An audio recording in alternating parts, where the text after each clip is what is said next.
What's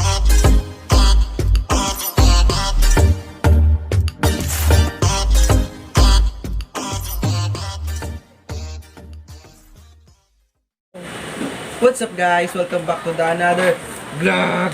For today's video, as you can see in the title, gagawa tayo ng cheese stick at saka ng dynamite. And ito yung mga ingredients na kailangan natin, which is itong wrapper na hiniwa namin ng 4. And tapos we need the cheese, yung maliliit pang cheese stick, tapos yung malalaki pang dynamite. And then yung pang dynamite naman natin na wrapper ay ito. Kinalahati naman namin yung wrapper para tipid. Tapos, we need a sili.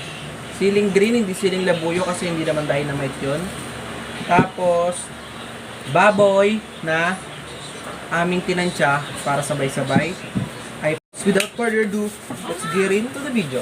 So, ganito yung paggawa namin ng cheese stick. So, tayo ng wrapper, malamang. Tapos, ganan.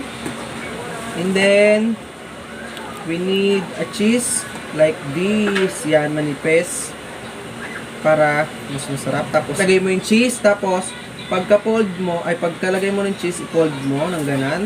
Tapos, tupiin mo yung gilid. Yan.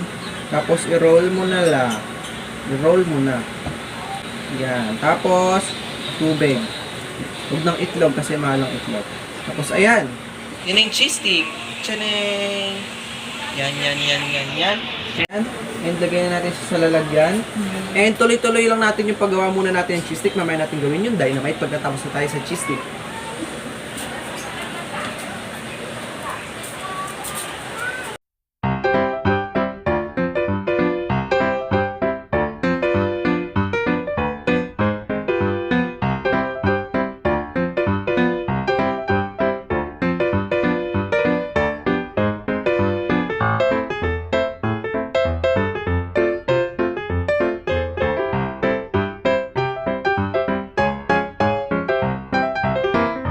Kanina pa nakapin. What's up guys? So ayun, tapos na po namin yung cheese stick. Nakapagbalot na kami nan. Ayan, 100 pieces siya. Yeah!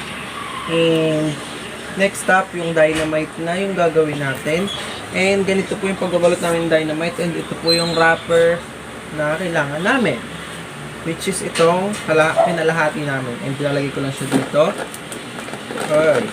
So ayan, kuha po muna tayo ng wrapper. Then the sili. Yan. Yan. Tapos, kuhanin po natin yung cheese. Ay, napupo. So, ayan yung cheese. Yan. Yan. Tapos, baboy.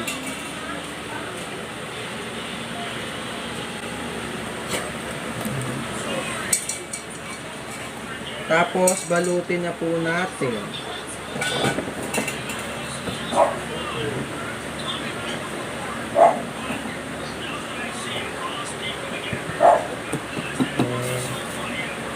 Ayan.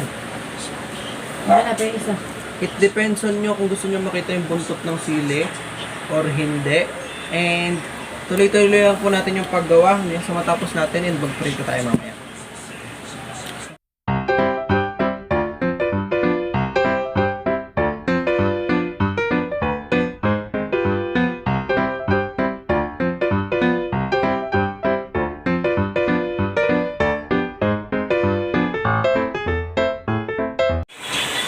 What's up guys? So ay tapos na po namin balutin yung dynamite.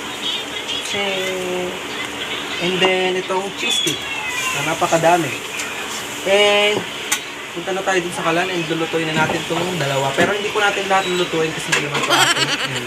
Babalikan namin kayo pag nasa kalan na kami. What's up guys? So ayun, wala naman akong cameraman kasi may binabantayan siya. Ching! Ayan ang batang makulit. Ayan si Iber. And ayan, nakasalang na yung kawali. Ayan. And i-change cam ko lang muna ulit para makita niyo yung pagprito. Bye! So ayan guys, naiyak si Iber. And lagyan na tayo ng cheese stick. Ayan. Woo!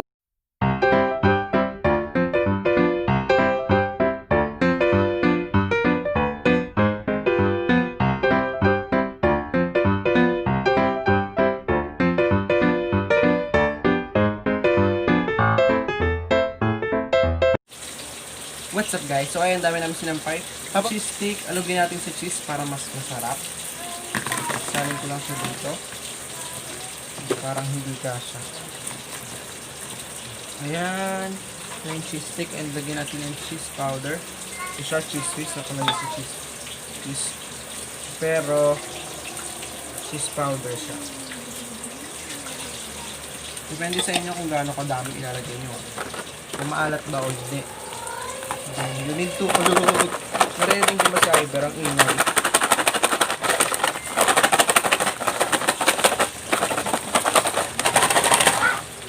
And then, titignan ko muna yung dynamite and ipa-plating muna natin and baboy muna ulit. What's up guys? So ayun, na-plating ko na sila and ito na itsura. Yan.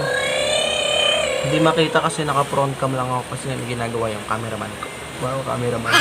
And mas masarap siya pag may sauce. Ito. Kasi yung mayo.